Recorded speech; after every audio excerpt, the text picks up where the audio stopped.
పక్కా గెలిపిస్తాం, నేను full time ఇచ్చి పని చేస్తా అన్న వాళ్ళు ఒక్కసారి చేతులు నిజంగా బీజేపీ కార్యకర్తలు అయితే సూపర్ అన్న, సూపర్ సూపర్. గెలుచుడే పోవా, గెలుచుడా లేదా? ఇలా జరిగేది బహిరంగ సభ కాదని, ఇది భారతీయ జనతా పార్టీ బూత్ స్థాయి కార్యకర్తల సమావేశం. బూత్ స్థాయి కార్యకర్తలు అంటేనే, భారతీయ జనతా పార్టీ కార్యకర్తలు అంటేనే కమిట్మెంట్ కమిట్మెంట్ కమిట్మెంట్. ఈ దేశం, ఈ ధర్మం, ఈ సమాజం కోసం పనిచేసేటువంటి ఒక కమిట్మెంట్, ఒక సంకల్పం తీసుకున్న కార్యకర్తలే నిజమైన భారతీయ జనతా పార్టీ కార్యకర్తలే. ఆ కార్యకర్తల సమావేశమే ఇది. ఇవాళ జాతీయ అధ్యక్షుడు, ప్రపంచంలో అతిపెద్ద పార్టీకి ఇవాళ జాతీయ అధ్యక్షుడైన నితిన్ నబీన్ గారు ఇవాళ మన గడ్డకు, ఓరుగల్లు గడ్డకు వచ్చిరంటే మీ మీద నమ్మకం, మీ మీద విశ్వాసం, దాని మీద గుర్తించే ఈ రోజు మీ అందరు ఆశీర్వాదించుకోవడం వారు వచ్చిన విషయాన్ని ఒక్కసారి మనం గుర్తించుకోవాలి. అంత పెద్ద మహానాయకుడు వచ్చినప్పుడు ఇలా మన సంకల్పం గట్టి ఉండాలన్న.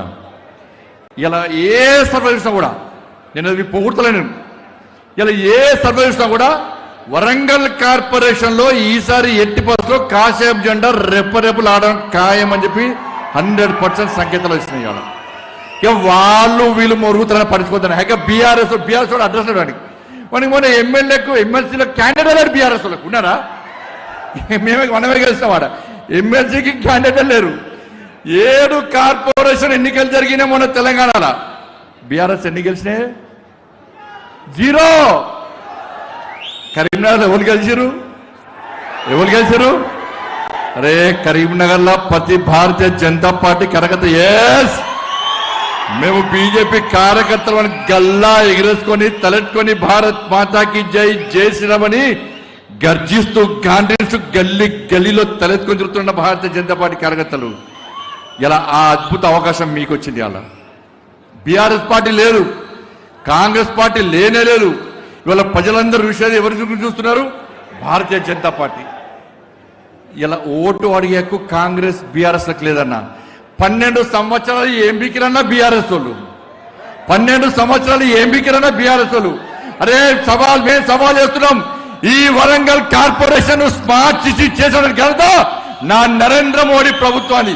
70 పైసలు స్మార్ట్ సిటీ పైసలు నీ అయ్య జాగిరా, నీ తాత జాగిరా, నా నరేంద్ర మోడీ పైసలు ఇస్తే మొత్తం దోసుకొని స్మార్ట్ సిటీ పైసలు డైవర్ట్ చేసిన ఈ ఫాల్తిగాళ్ళు.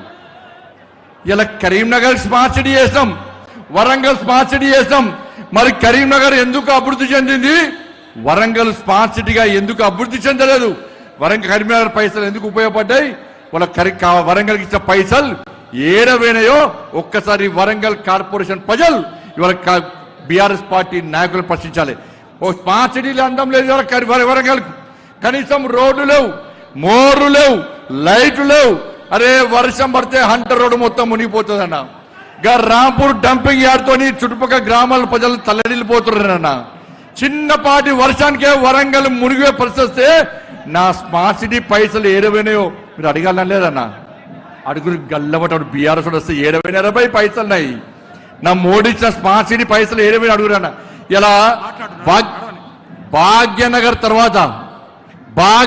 తర్వాత కేంద్ర ప్రభుత్వం అత్యధిక నిధులు ఇచ్చినటువంటి కార్పొరేషన్ ఏదంటే ఇలా వరంగల్ కార్పొరేషన్.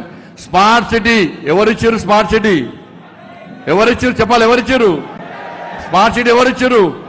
వ్యాగన్ వరలింగ్ ఫ్యాక్టరీ ఎవరిచ్చారు? ఎయిర్పోర్ట్ ఎవరిచ్చారు? మల్టీ స్పెషాలిటీ హాస్పిటల్ 150 కోట్లు ఎవరిచ్చారు? భద్రకాళి బండ్ ఎవరు చేసిర్రు? టెక్స్టైల్ పార్క్ ఎవరు చేసిర్రు? రింగ్ రోడ్ ఎవరు చేసిర్రు? ఉదయం ఫిట్ స్కీమ్ కింద ఎవరు తీసుకొచ్చారు పైసలు? నిన్న స్మార్ట్ సిటీ పైసలు ఎవరిచ్చిర్రు? అమృత్ పైసలు ఎవరిచ్చిర్రు?